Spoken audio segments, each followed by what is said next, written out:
আমি যা দেখেছি, তোমার যে মূর্তি আমি দেখেছি, 25 বছরে তিলে তিলে গড়ায় ভিডিও এবং কেবল ব্যবসা, সেটা এস্টাবলিশমেন্ট ব্যবসা, সেটাকে তুমি ধূলিসাৎ করতে চাও। আব্বা আব্বা ওরা কি করছে আপনি না শুনে তো এভাবে বলতে পারেন না আব্বা। ওরা কি করেছে আমি এক মোটেও জানতে চাই না। আমি নিজের চোখে, চর্মচক্ষে আমি যা দেখেছি, আমি মনুষ্যচক্ষে সেটা বুঝে ফেলেছি তুমি কতটা অধঃপতনে গেছো। তুমি মারামারি গুন্ডা হচ্ছে। তুমি উনি চাকরি করবে, উনি চাকরি করবে, উনি চাকর হবে। ভাই কত টাকা বেতন পাবে? 10,000, 20,000, 30,000? ওই টাকা দিয়ে তো সংসার চলবে? পরে কেবলের ব্যবসা ভাব নেই স্যার। এই বাবু করে কি বলছিস? না আব্বা ব্যবসায়ী করবে। হ্যাঁ ব্যবসা করবে, ব্যবসাটাই এখন। না বলছি কি ও যখন ব্যবসা করতে চায় না বাদ দিক না, মানে ও তো চাকরিটা করতে চায়, চাকরিটাই করুক। ও তোমার বুদ্ধি নিয়ে আমার চলতে হবে। চুপ করে দেবে। তোমার ছেলের চেয়ে আমি স্টুডেন্ট হিসেবে অনেক ভালো ছিলাম। আমি চাকরি করেছি, আমি দেখেছি সেখানে কত দুর্নীতি হয়। আমি চাই না আমার ছেলে দুর্নীতি করুক, আর সেই জন্য আমি এত বড় এস্টাবলিশমেন্ট করে যে 25 বছর শ্রম দিয়ে আমি চাই ও স্বাধীনভাবে ব্যবসা করবে, ও মানুষকে চাকরি দেবে, আমি সেটি চাই। বড় হলে সব ঠিক হয়ে যাবে। আর কথা বলাবে? তোমার এই আল্লাহ পেয়েছেটা নষ্ট হয়ে গেছে, তুমিও নষ্ট করেছো। আরেকবার বলবে না কোন আমার সামনে।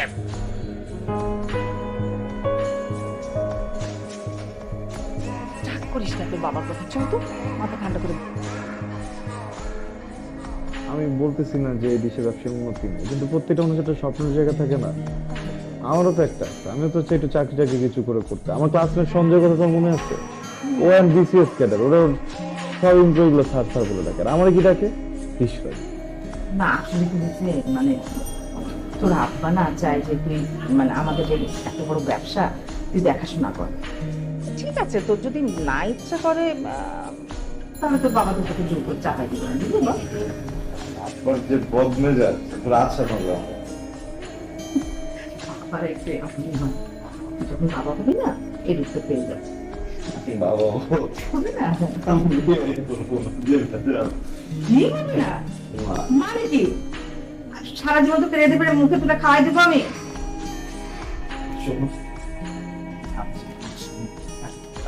সহ্য করি কেন জানো?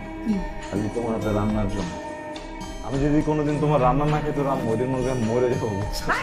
উল্টা পাল্টা কথা বল। হ্যাঁ ভাই আমরা আসছি, দাঁড়াও দেখি তো কে আসছে। আসসালামু আলাইকুম। ওয়ালাইকুম আসসালাম। আমি আজম কাবুল থেকে আসছি, এবং বিলটা দিলাম। মাস শুরু না হতেই তোমরা বিল নিতে চলে আসছো।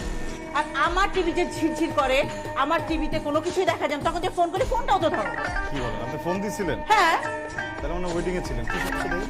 হ্যাঁ দেখো। Of course of course. হ্যাঁ, আসো।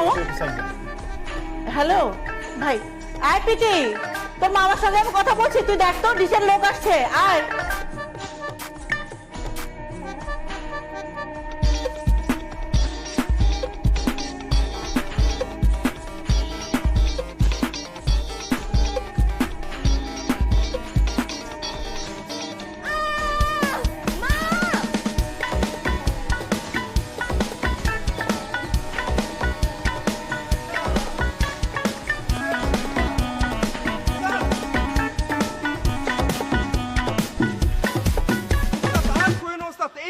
সারাদিন ফোন দিয়ে কান ঝালাপাড়া করে ফেলতেছে। লাইন দাও লাইন দাও, লাইনের জেউলুস কানেকশন। উস্তাদ এই বৃষ্টির মধ্যে কি হয়েছে উস্তাদ?